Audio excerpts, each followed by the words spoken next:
Hello and welcome to today's webinar entitled A New Look at Atrial Fibrillation in Primary Care.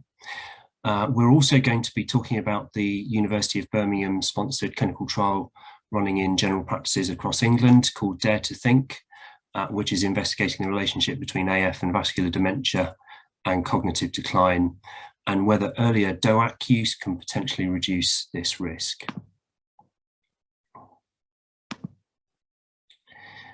My name is David Shukla. I'm an academic GP partner in Dudley in the West Midlands.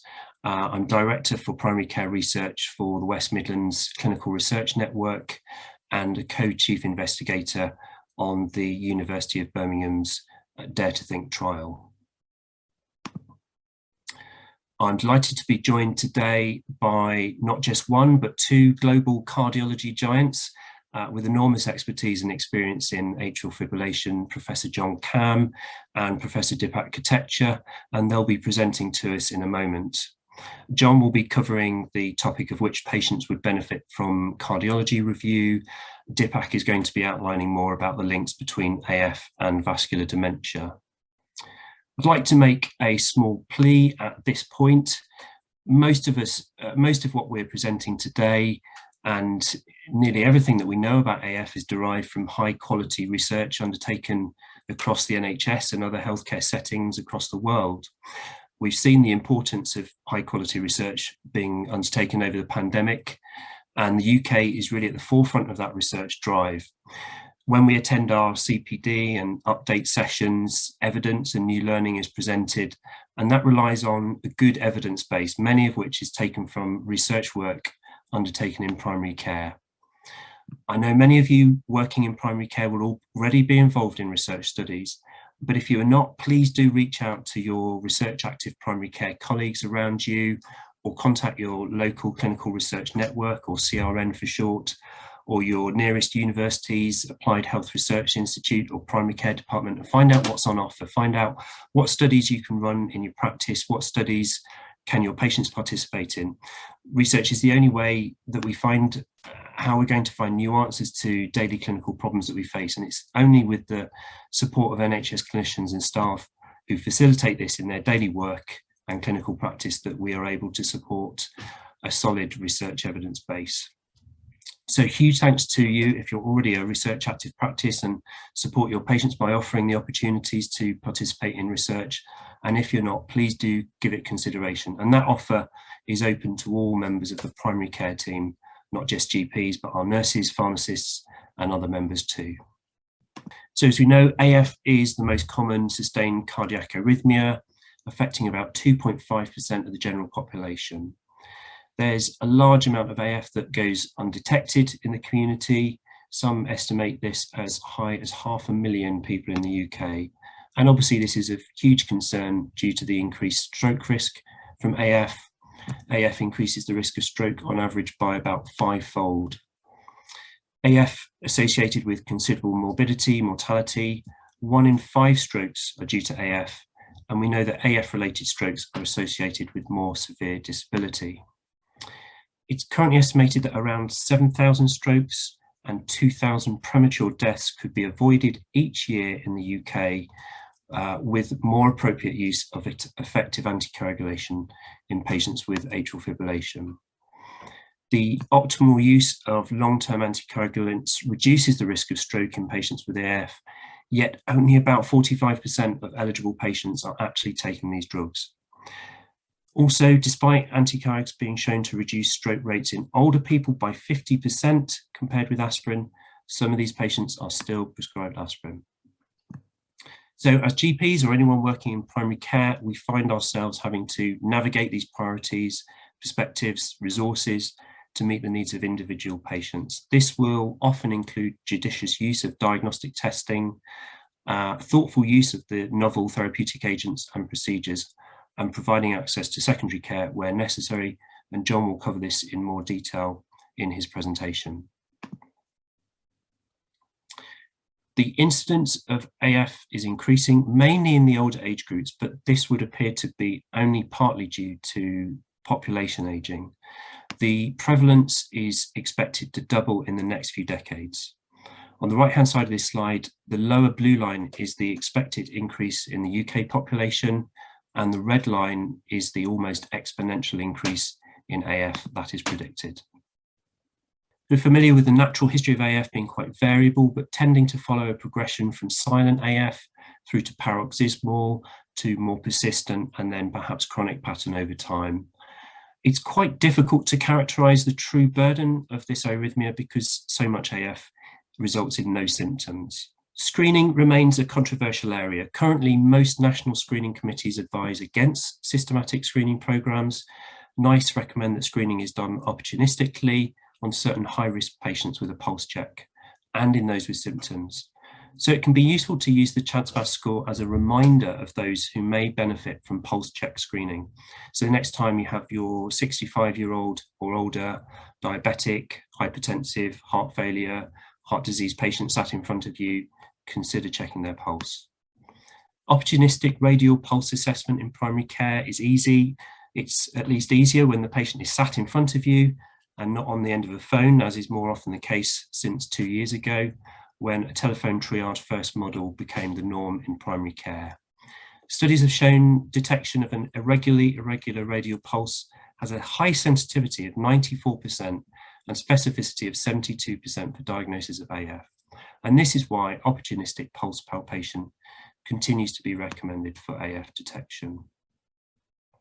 There is increased research into whether we should screen more widely, not only as part of a desire to prevent strokes, but with the advent of mobile and wearable technology that monitors heart rhythms. In the Apple Heart study, around 0.5% of the participants had notifications of possible AF on an average of more than 3 months of monitoring. 1 in 3 of these had AF confirmed by a week-long ECG monitoring patch. The yield was low. The clinical impact does remain quite uncertain. So further population-based studies are required. And this is the focus of several ongoing prospective trials currently, including the Safer AF trial. So there's hope that it will inform future recommendations. Patients treated with anticoags are at increased risk of bleeding on treatment, and we've got a variety of scoring systems that have been developed. One of the most common reasons why healthcare professionals avoid anticoagulation is due to concerns over bleeding risk. NICE has recommended ORBIT over the HAS-BLED score. We find that ORBIT is slightly better calibrated, so it generally gives a better judge of bleeding risk for that individual, with higher accuracy in predicting absolute bleeding risk compared with other bleeding risk tools. HAS-BLED is quite easy to use, quite accurate in predicting bleeding risk, and incorporates many of the same risk factors: hypertension, renal disease, liver disease, stroke history, previous bleeding or predisposition to bleeding, alcohol use. As per the ORBIT score, HAS-BLED also gives you 3 risk categories: low, moderate, and higher risk. We think in primary care, bleeding scores have probably clouded the issue of anticoagulation, and there are suggestions that it is potentially misused, often well-intentionally, to exclude patients from anticoagulation. We know from studies that withholding anticoagulation from frail patients or those at risk of having had or have frequent falls is not always justified. And the research has shown you have to fall an enormous amount of times and very badly for the benefit of anticoagulation to disappear. So we should be using the risk scores to remind ourselves of the modifiable risk factors to mitigate the risk of bleeding. So getting blood pressures under better control, stopping anti-inflammatories, reviewing SSRIs, or stopping aspirin if a patient has coexisting coronary disease. Reminding about the importance of alcohol moderation, looking for reversible causes of anemia, and using the score to judge whether more frequent clinical review and follow-up are needed. So risk scores are one part of the decision-making process, but we should try to avoid using the bleeding scores as a reason to exclude patients from being offered a treatment to reduce their risk of stroke. We know that stroke risk tends to increase much more sharply than bleeding risk, the older, the frail, and the more comorbidities we have. A lot of the risk factors are the same in the CHADS-2 VAS score as they are in HAS-BLED, and the higher the bleeding risk, if you calculate the stroke risk, it's very high in many of these patients, and the gradient is very steep with age. So although DOACs have a safer bleeding profile than warfarin, less interactions with other medications and foods, really most patients with AF should be treated with anticoagulation. There are obviously absolute contraindications such as severe thrombocytopenia, recent trauma or surgery, decompensated liver disease. But despite the convenient options for oral anticoagulation with DOACs, its use has only modestly increased in recent years. Underuse of oral anticoagulation is shown to be highly prevalent among AF patients who are admitted with a stroke. The reasons for such underuse are likely to include healthcare provider and patient-related factors. Perhaps the perceived balance of stroke against bleeding and the priorities in care are different from the perspective of primary care compared with, say, a secondary stroke team caring for patients with debilitating strokes. This slide is really just to highlight and serve as a reminder the importance that monitoring and follow-up of AF should include ongoing assessment and progress with lifestyle recommendations. It's easy to overlook the emphasis on lifestyle counselling. It's important to consider the role of risk factors such as weight loss, fitness, blood pressure reduction, management of obstructive sleep apnea. Abstinence of alcohol has been shown to reduce AF episodes among regular drinkers. Patients actively engaged in risk factor management programs have fewer AF-related symptoms, higher quality of life scores, and improved rhythm control. We'll all be familiar with the focus on patient-centered care and promoting shared decision-making in difficult clinical scenarios. Discussions about anticoagulation, especially in older patients with increased risk of bleeding, can be complicated and time-consuming. We need to make sure the goals of AF care are established early in the disease course with our patients. The key priority is the prevention of thromboembolism and stroke, and we should ensure that patients are well informed about and aware of the rationale for being anticoagulated. In a recent survey of patients with AF, it showed that 1 in 10 patients thought their anticoagulant would treat the arrhythmia rather than lower their risk of stroke. In another survey, almost 2/3 of AF patients were not aware that AF was associated with an increased risk of stroke. The frequent interactions and established relationships of trust between a patient and their primary care team make primary care the ideal setting for these misconceptions to be tackled. Thank you for listening. I'll now introduce Professor John Camm. John was, until recently, the British Heart Foundation Professor of Clinical Cardiology at St George's University of London. He's specialised in the investigation and management of cardiac arrhythmias, and over the last decade, he spent most of his energy dealing with atrial fibrillation patients. He's heavily involved in clinical trials dealing with most aspects of AF management and published extensively. He's been involved in AF guidelines from NICE, the USA, and the European Society of Cardiology. He's asked me to stress he's not a GP, and his perspective about shared care is largely a view from the tertiary care environment. So please don't be too reticent about challenging him if you think he's sitting too comfortably in the ivory tower. So welcome, John. Thank you very much, David. I'll just share my screen. Well, good afternoon to everyone, and thank you very much for attending this webinar. As you've heard, I'm a cardiologist who has spent a great deal of time looking after and investigating patients with atrial fibrillation.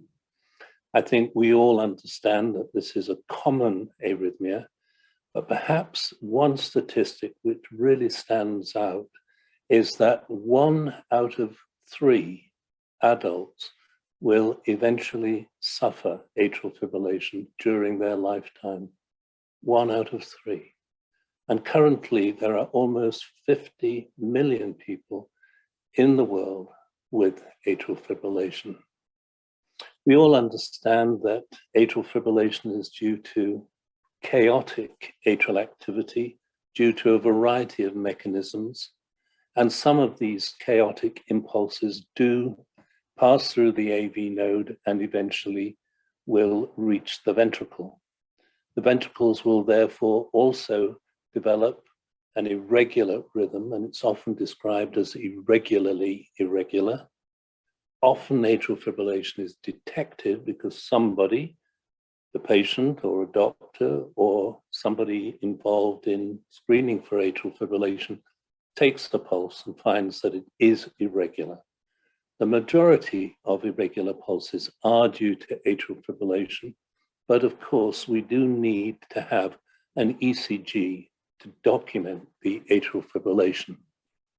Now, before I continue, I have to show you that I do have some conflicts of interest. These are mostly related to cardiovascular toxicity of non-cardiovascular drugs, but also I'm involved in atrial fibrillation research with many of these companies, which are drug companies, anticoagulant companies, device companies. So please bear all that in mind as I speak to you. Let me straight away identify groups of patients who need emergency referral because of atrial fibrillation, plus some other condition. For example, a very slow or a very rapid pulse or ventricular rate. So any heart rate below 40 or above 150 beats per minute in a patient with atrial fibrillation justifies an emergency referral. Obviously, patients who have hemodynamic instability are also in need of urgent care and should be referred to secondary care. Those patients who have severe symptoms also justify an emergency referral. I mean by that, for example, syncope or severe chest pain or breathlessness related to heart failure. So decompensated heart failure is another reason for an emergency referral. But the majority of patients that you see will not have any of these conditions.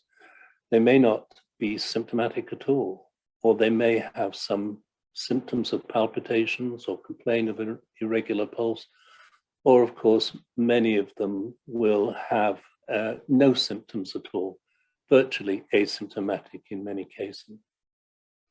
In preparation for this talk, I found an article by Ponamji, and Ponamji comes from the Mayo Clinic, and he was exploring the relationship between the primary care setting and specialty care setting for patients with atrial fibrillation. And he suggested that we should divide our discussion into those situations where we address lifestyle and comorbidities, others where we look for rate control, yet others rhythm control, and of course, in most cases, we also have to consider reducing stroke risk.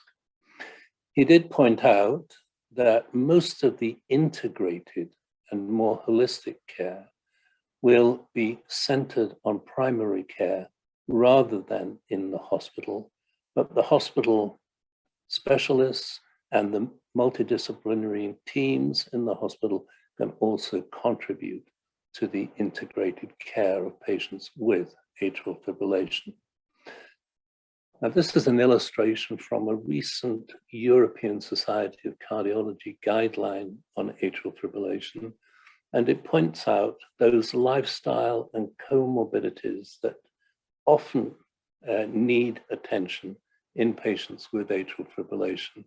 And many of these, of course, will be largely managed by primary care. For example, physical activity, obesity, alcohol intake, smoking are going to be primarily factors which you as primary care physicians will have the most control of. Of course, you'll also be intimately involved with the management of hypertension, diabetes, hyperlipidemia, obstructive sleep apnea, etc. So the general practitioner or the primary care physician has much to do. Let me show you how the management of atrial fibrillation has been progressively changing from the perspective of cardiologists. So this again is from the European Society of Cardiology guideline, and it stresses the patient-centric management strategy for patients with atrial fibrillation and talks about integrated AF management. We have, of course, to manage stroke prevention, symptoms with rate and rhythm control, and the management of risk factors and comorbidity. It's also important to educate the patient and the doctor to deal with lifestyle modification and to recognize that psychosocial management is often very important in patients with atrial fibrillation who are subject particularly to anxiety and to depression. We also have to develop strategies to promote adherence to medication. And this again is an area in which primary care is fundamentally involved. Within the hospital setting, we now take a multidisciplinary approach to the management of atrial fibrillation, and we have to make sure that we have clear communications between primary and secondary care. Let me show you some data which I think is interesting. This is the relationship between alcohol consumption and the development of atrial fibrillation. And we generally think there ought to be some threshold for the amount of alcohol that you can safely consume. But you can see from this study of a large number of patients, over 100,000, of whom about 6,000 developed atrial fibrillation, that the alcohol intake was related to the hazard of developing atrial fibrillation. So for example, 3 units of alcohol per day almost increases the risk of developing atrial fibrillation by 50%. And the extremes of alcohol consumption can almost double the risk of developing atrial fibrillation. It's also important to recognize the need for multidisciplinary care. And I use just a simple illustration of that. Diabetics who can now be treated, of course, with SGLT2 inhibitors, the so-called gliflozin drugs, will stand a much better chance of not developing atrial fibrillation. The likelihood is reduced by about 20%. And so too is the likelihood of stroke in the patients who are treated with these gliflozins. It doesn't matter which. As you can see, the p-value for interaction for these various drugs is not significant. And it doesn't matter why you initially used the gliflozin, whether it was for diabetes, CKD, or heart failure. So it's important to have an integrated view of how to manage patients with atrial fibrillation. This is a slide that just emphasizes that we have to aggressively manage risk factors. We have to concentrate on weight management and exercise. We have also to look at all the other comorbidities. Hyperlipidemia should be successfully managed. Obstructive sleep apnea is a particular problem in developing atrial fibrillation, and relieving the obstructive sleep apnea can reverse the development of atrial fibrillation. Hypertension likewise, diabetes I've just mentioned, and of course smoking cessation and alcohol abstinence is important. Now coming back to the diagram that I showed you to begin with, looking therefore at addressing lifestyle and comorbidities. In primary care, all of these factors are something that can be successfully managed or addressed at least. And in specialty care, often we need to look specifically at some of the comorbidities that we can manage successfully in order to complete the management strategy for a patient who might develop or has just developed atrial fibrillation or who is troubled by ongoing arrhythmia. Now let's turn to the issue of heart rate control. You know, of course, that we can either use rate or rhythm control. Rate control is the strategy of first choice for patients with no or minor symptoms, but it's also needed in patients who have rhythm control, particularly if rhythm control fails. And what do we mean by rate control? Well, usually a resting heart rate less than 110 beats per minute is sufficient. But if the patient remains symptomatic or if symptoms worsen, then we should consider a more aggressive form of rate control, bringing the resting heart rate to less than 80 beats per minute, and the heart rate on moderate exercise, that is, for example, climbing the stairs, down to less than 110 beats per minute. But the more aggressive we are, of course, the likelihood that bradycardia will develop, and often we have to consider, particularly if the patient develops symptoms consistent with bradycardia, considering a Holter ECG. Now, of course, there are many other forms of controlling heart rate, but they are for secondary care. But thinking about which drugs to use, of course, if the patient has hypertension, for example, we can choose between beta blockers or non-dihydropyridine calcium channel blockers, and they are verapamil and diltiazem. If they have heart failure, however, we should avoid the calcium channel blockers. If they have asthma, of course, we should avoid the beta blockers. If these initial therapies fail, we have to start considering combinations of therapy.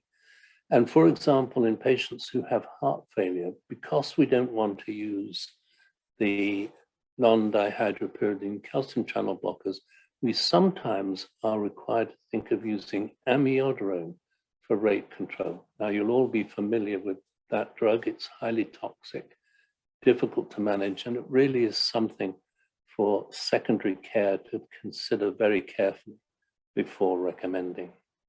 Now, just as an aside, I thought we'd be interested to see a study that was also done by Dipak. It's called RATE-AF, and in this study, he evaluated digoxin in comparison with beta blockers. He looked, when the same degree of rate control was achieved, at how the patient's symptoms resolved. And you can see that using this kind of plot, which nicely demonstrates that the patients were reducing their symptoms dramatically with digoxin and less effectively with beta blockers.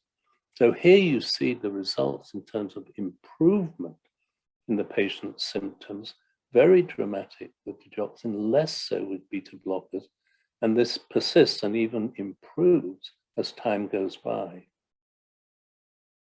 So as far as rate control is concerned, clearly you will be responsible often for initiating and controlling the therapy, looking after the maintenance and review of this therapy, and of course considering whether the patients are adhering to therapy. In specialty situations, we can deal with drug intolerance, we can consider combinations including amiodarone, and we can advise AV nodal ablation, which then of course would require a pacemaker. So there are options beyond simply using drugs if we wish to pursue that. But let's think now about the third component, which is rhythm control. Obviously, rhythm control is restoring sinus rhythm, and rate control is just slowing the heart rate. And these have been compared in a number of trials, mostly 2 decades ago. And you can see that in this, the largest of the trials, the AFFIRM trial, that rate control, if anything, seemed to be trending towards being better than rhythm control. And this was looking at the time to patients dying. For that reason, and because rate control is easier than rhythm control, we tended to have guidelines that said, let's prefer rate control. And this was, of course, very much because of the toxicity of anti-arrhythmic drugs. Now, these drugs are good at reducing arrhythmias. They rarely eliminate the arrhythmia, but they definitely are good at reducing the recurrence of atrial fibrillation, for example. But they can also promote arrhythmias, particularly ventricular arrhythmia. It's often called a pro-arrhythmic effect. And this is sometimes associated with deaths, particularly with disopyramide, with sotalol, and with quinidine. Interestingly, some of the newer drugs are not associated with an increase in mortality. Now, the guidelines for management of atrial fibrillation from the cardiology perspective are quite complicated, but you can see the majority of the guideline is concerned with rate control and is dominated by the presence or absence of symptoms. Rhythm control is only a small part of the management of atrial fibrillation, but now we're talking about keeping people in sinus rhythm rather than in atrial fibrillation. But much has changed since that trial that I showed you called the AFFIRM trial. We now have other techniques to treat successfully and in many cases almost eradicate, and if not very substantially reduce the burden of atrial fibrillation. Here are 3 trials. They were just published in the last year, and they all dealt with just using cryotherapy to ablate the left atrium to prevent atrial fibrillation. A simple procedure lasting no more than an hour. It is an interventional procedure, but look how much more successful the ablation procedure is compared with antiarrhythmic drugs. Not only that, but we've had studies that have looked not at just the recurrence of atrial fibrillation, but looking at so-called hard endpoints, death or hospitalization, or death from any cause. And here's a study looking at patients with heart failure who are ablated or treated with medical therapy. And we see very significant reductions in these outcomes.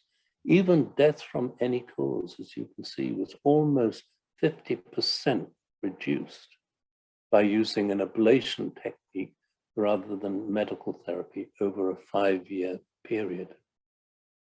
So rhythm control is beginning to be more preferred than simple rate control. Even NICE, for example, in NICE Guideline 196, which appeared last year, it says offer rate control. Now, this is a bit misleading because it's going to say offer rate control for atrial fibrillation, except in people. Then it gives you a list of 5 situations. So these 5 situations is where you should be considering whether rhythm control would be better. So when the AF has a reversible cause, when heart failure is thought to be caused or worsened by atrial fibrillation, when the atrial fibrillation is new onset, when it's associated also with atrial flutter, and when a rhythm control strategy would be more suitable. Now, this is obviously a category that contains a lot of other specific conditions, but you see how things are moving away from rate control and towards rhythm control. So now we're looking at patients who have atrial fibrillation that comes and goes, the so-called non-permanent varieties, of predominantly channeling patients through rhythm control using ablation and antiarrhythmic drugs, and only as an end stage offering rate control if rhythm control cannot be achieved. Now, moving on to summarize that, we can see that for rhythm control, you'll often be involved in represcribing antiarrhythmic drugs and to some extent monitoring safety and adherence, and also deciding when to send the patient back to the cardiologist or to secondary care. The cardiologist has a number of tools like cardioversion, use of antiarrhythmic drugs and drug combinations, catheter ablation, the use of amiodarone and pacemakers, all may help with rhythm control. Now, I want to move to the anticoagulation area, and I know that you've had many webinars and lectures about that, so I don't want to spend much time on it. I want to pick out just a couple of things. In the recent NICE review, it emphasized that patients should be reviewed and then re-reviewed. It pointed out, for example, that when a patient reaches 65 and has atrial fibrillation, you have to think very seriously about anticoagulating the patient. And the same is true if a patient develops diabetes, heart failure, peripheral arterial disease or coronary disease or a stroke. It also says, don't forget to repeat this assessment annually. So going through CHA2DS2-VASc scores, and for those who are taking an anticoagulant, going through bleeding risk scores at least annually. That's a nice recommendation from last year. And I also want to very briefly mention that there are now techniques of preventing stroke by blocking off the left atrial appendage. It's often a device that is rather like a champagne cork, which is put into the left atrial appendage. And then the catheter, which is used to introduce it, can be unscrewed and taken away. So this prevents the clot developing in the left atrial appendage.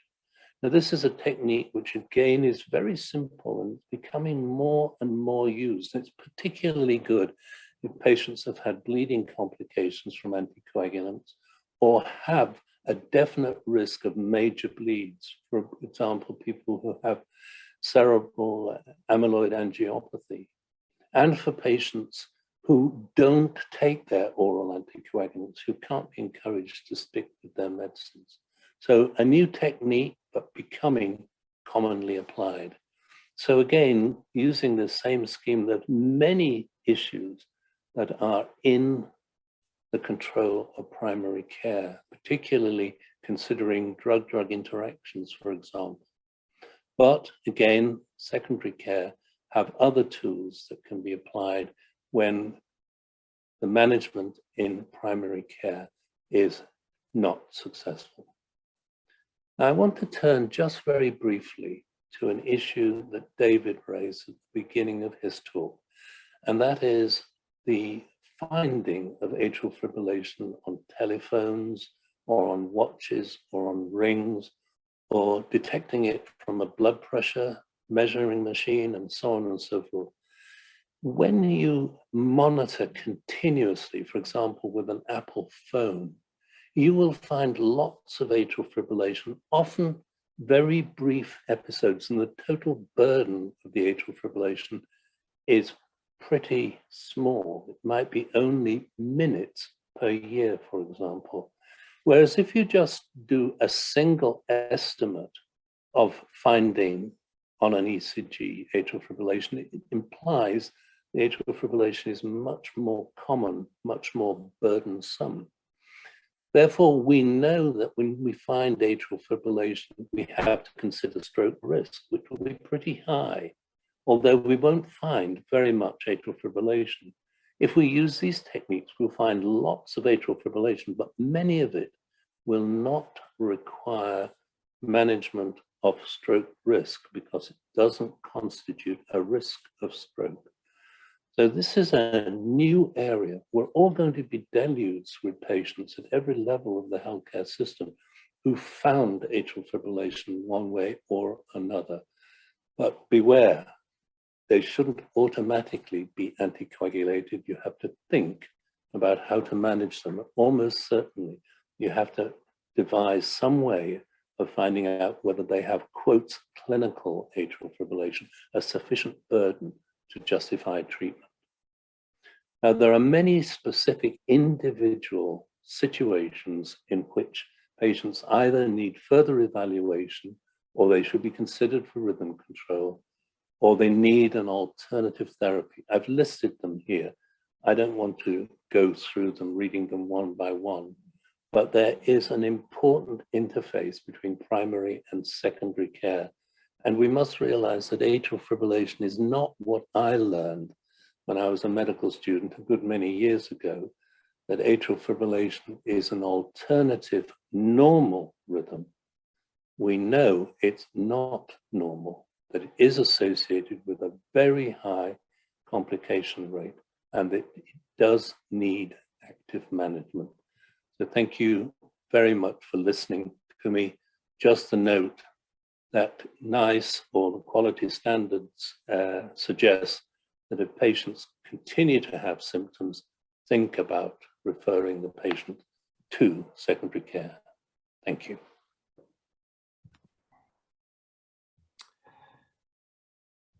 Many thanks, John. That was really helpful. It's absolutely brilliant. Extremely topical, useful, practical tips there for us working in primary care. So, and we have a few questions as well. I'm going to put those on hold until until we've had Dipak's talk. I'll introduce Dipak now. Dipak Kotecha is a professor of cardiology at the University of Birmingham and a consultant cardiologist at University Hospital Birmingham. He works extensively across the European Society of Cardiology in education, trials, guidelines. His research focuses on the interaction of heart failure and AF, and he's supported by grants from NIHR, BHF, and the European Union. Dipak is the lead for many international collaborations and has interest in public involvement, big data approaches, the application of AI, and the use of novel technology. So welcome, Dipak. Thank you, David. Nice to see you all. I'll just share my screen. Great, thank you. So yeah, great to speak to you all today. I'm going to focus a little bit more on the stroke and the thromboembolic side, and then obviously mention one of the big public health concerns that's happening at the moment, which is around the potential impact of AF on dementia. Here are my disclosures. So as you saw with John, I work with a number of companies in and around AF. All the funding programs you'll see are publicly funded by various funders, including NIHR. So David's already shown you this graph. It's a bit of work we did a few years ago now, and I think the relevance here is that this is UK data. So this is actually primary care data. This was from a number of years of incident AF cases that we saw across primary care in the UK. And you can see the modelling is quite worrying. And this has been replicated in many studies across the world who found similar things, is that every few decades we're likely to see an almost doubling of the numbers of AF patients. What does that mean from a kind of a UK primary care perspective? Well, in 2010, they were estimated to be around 700,000 patients with atrial fibrillation. By 2060, we're talking about 1.3 to 1.8 million. Now, that is almost certainly an underestimate. And the reason I say that is when we did that study, of course, there weren't all the new gizmos and gadgets that John has already talked about, which are now creating another massive burden of atrial fibrillation.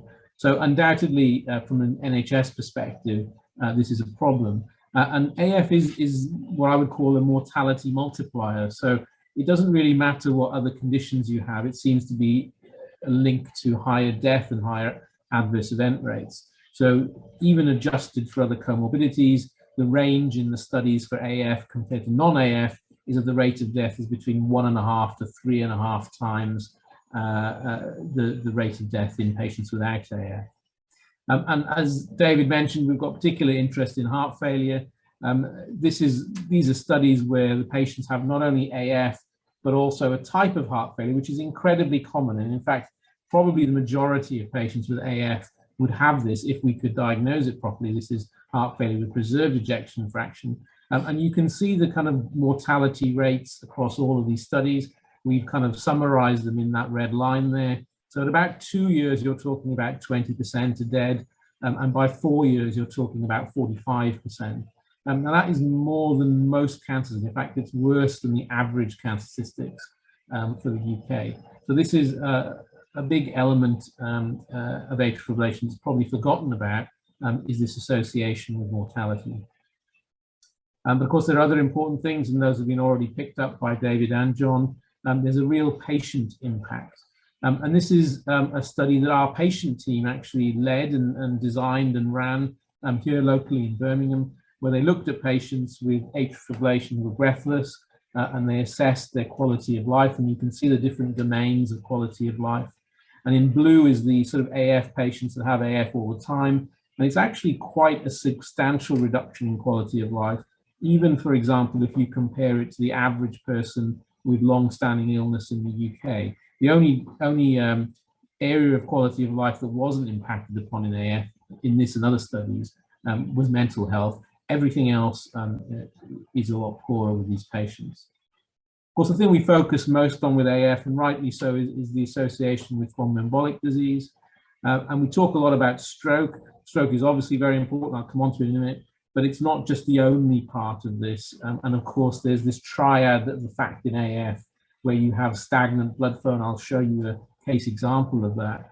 But underlying all that, AF really is a marker of something else happening underneath. And that's a combination of this kind of pro-thrombotic changes, of having dysfunction of the endothelium and the atrium and so on. But all of these things are happening even though the patient doesn't have AF in front of you. And that's why, as you've seen in John's slide, there's such a high rate of adverse events. So if we think about strokes, this is the thing that most worry perhaps us and indeed the patients, is the risk of these big strokes. And it's about up to a third of the patients with stroke are associated in some way if you delve deeply enough with atrial fibrillation. And of course that has a big impact on the patient in terms of disability, on our healthcare services, but also on patients' families and their carers. And so quite rightly, we focus a lot on predicting whether some patients get a risk of stroke, and you'll be familiar with lots of different scoring systems. If you're old enough, you'll remember that we used to use CHADS. Of course, we now mostly use CHADS VASC. But I think the key thing to remember is that all of these scores are only modest predictors of stroke. And if I give you the example here in this study of the CHADS VASC score used in how we normally use it, which is as a category, yes, you're at low risk, yes, you're at high risk, you're intermediate risk. Actually, the benefit of the score is probably only a little bit better than tossing a coin. You can see the C statistic is only marginally above 0.5 here.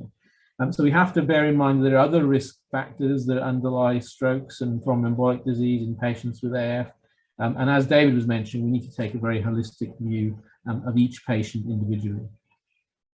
So here's a case example I promised you. So this is actually a 74-year-old lady. Now I'm actually a cardiac imager in my day job, and I was asked to do a pre-op assessment on this lady. She had severe aortic stenosis.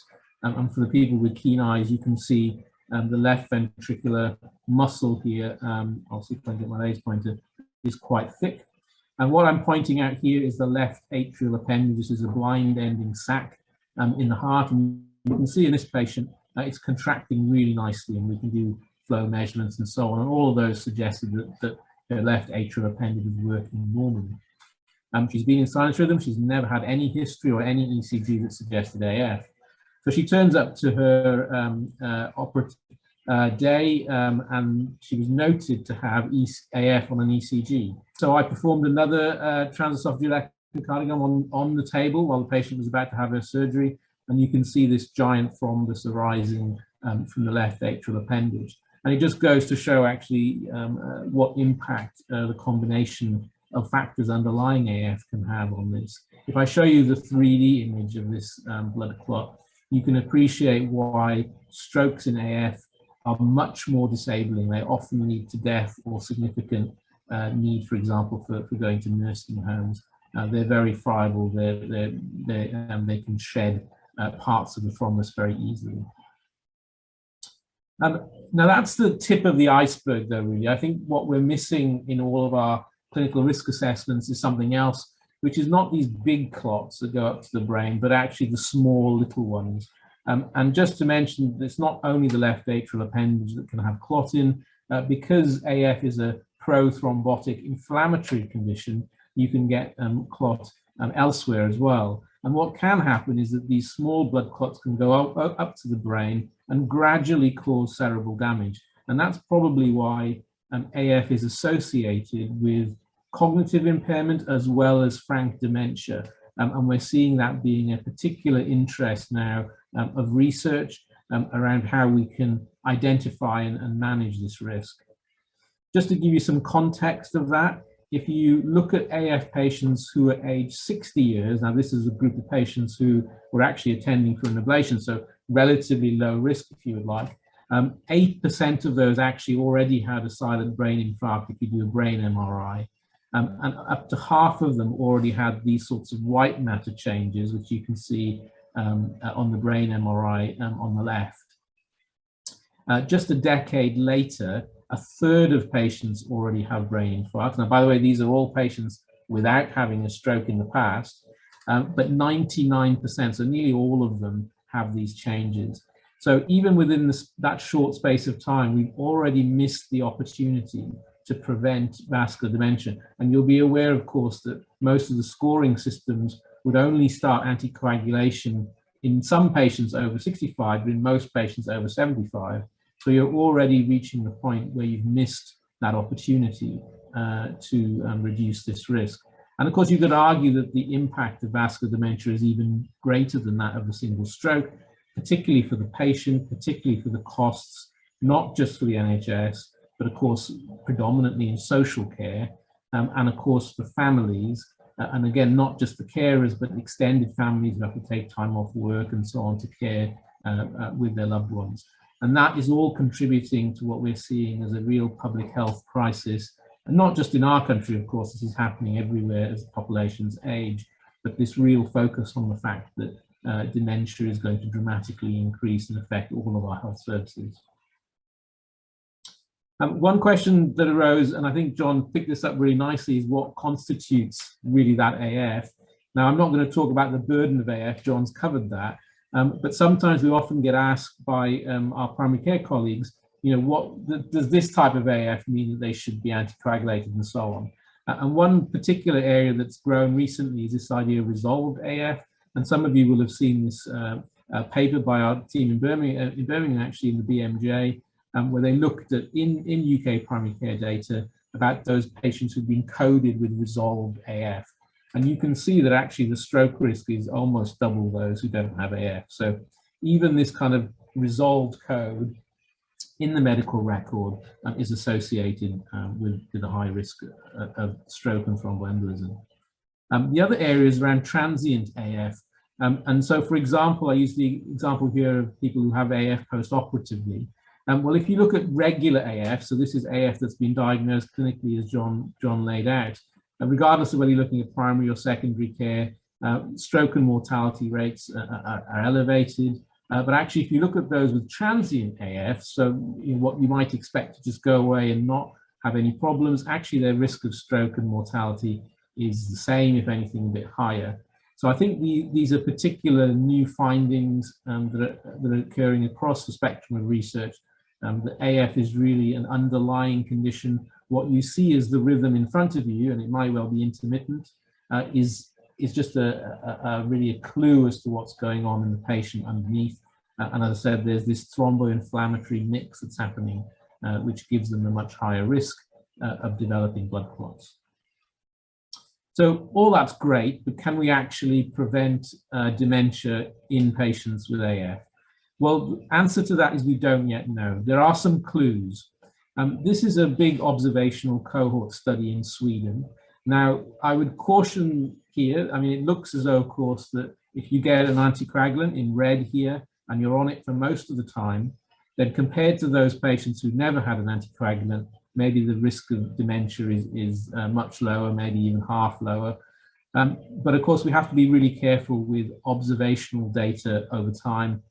There have been no randomized trials in patients who are at low to intermediate risk of stroke to know whether anticoagulants can work.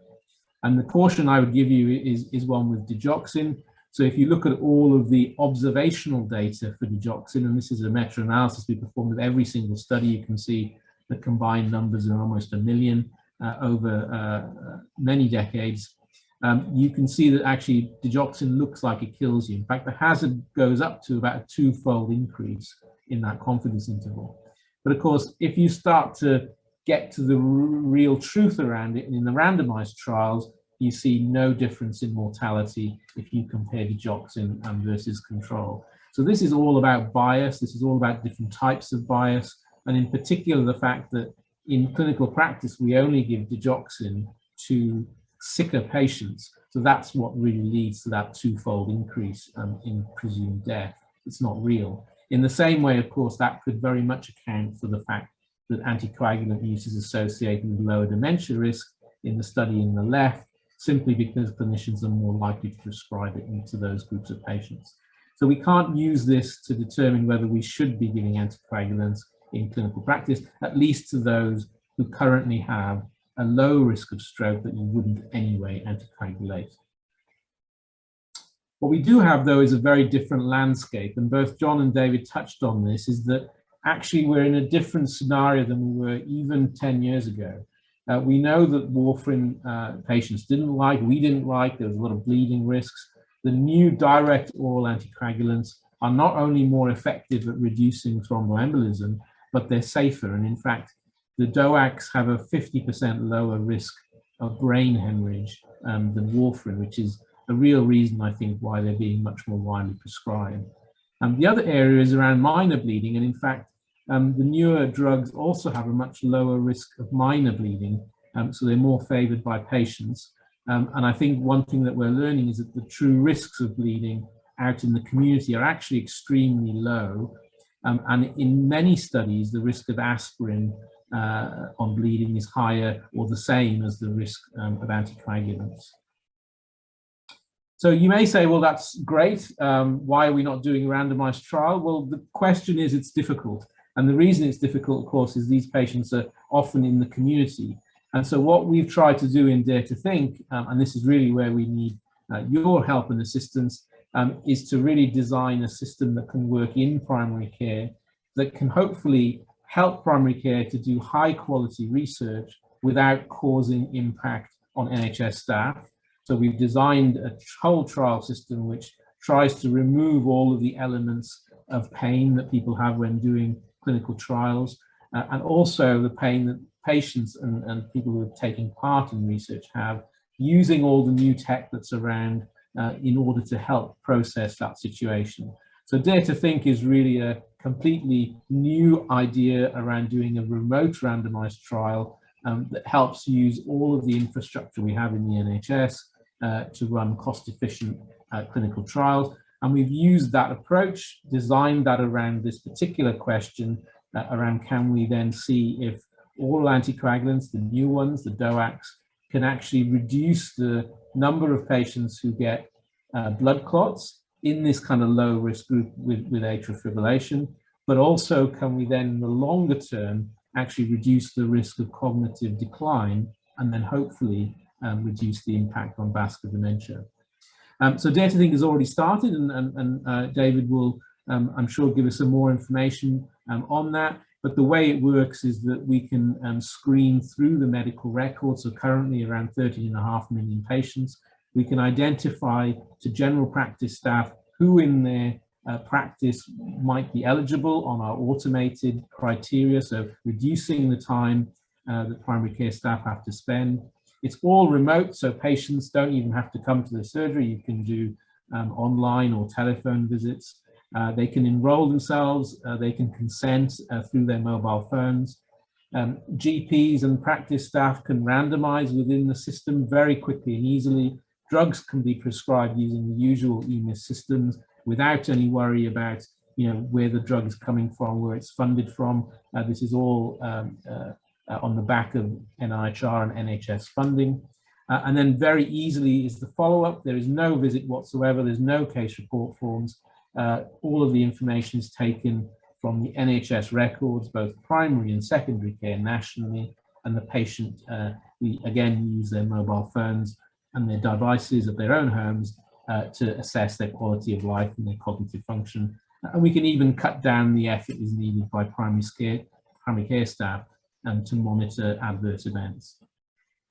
So on that, I was gonna end there just to say that there's a real opportunity, I think, for primary care to take a real step forward in leading a revolution in clinical trials, harnessing all the technology and infrastructure we have in the NHS, and in the context of AF that we've talked about, address a really important critical issue that is impacting us now, but of course will have a dramatic impact in the years to come.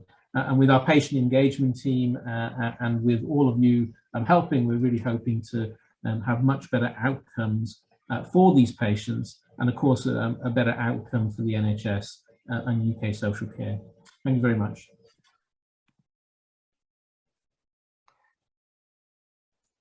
That's great. Thanks, Dipak. A really, really useful presentation. I'm just going to close by telling you about CPRD, who've kindly helped arrange this link, and then also a slide on how we can get, how people can join the trial if they're interested as well. So CPRD, we have CPRD have over 2,000 practices sharing data with them, and they look at coded and prescribing data. It's without patient identifiers, so there's no GP text, there's no notes. The work is hugely important to researchers in universities around the world, including monitoring vaccine effects, safety, assisting researchers in improving early detection of cancer. They've got nearly 3,000 peer-reviewed published papers in the area of medical and public health. Practices that are signed up to CPRD benefit from regular quality improvement reports that can be used to support audit and quality improvement work in the practice. This is great evidence for CQC inspections. In addition, it's important for us to ensure that our patient populations are represented in the data that researchers are using, because it will now inform local policy and strategy for the regions as part of the new integrated care system. So if your practice isn't signed up, please visit the CPRD website where you can find out more information and their joining form. We're a few minutes overrun. I do apologise for that. So just to say thank you for joining this webinar today. I hope you've enjoyed it. I hope you found it interesting. If you are interested in joining our network of 200 or so practices that are doing the Dare to Think trial, please do get in touch by scanning the QR code on your phone. The QR code's on the screen, and complete the short expression of interest form, and we'll be happy to take you through the next stages to get you up and running. Alternatively, you can use the web link here, which is redcap.link/GPEOI, or drop us an email, and we'll get back to you about the trial that we're undertaking and any questions you may have following today's presentations. Once again, I just want to thank our two presenters, John and Dipak. It's been really, really interesting, really fascinating, some new perspectives and updates on AF, very informative. Thanks to our audience, thanks for logging in. I wish you all well, and thank you for joining us. We will endeavour to get those questions answered and back out to you. Thank you, everyone.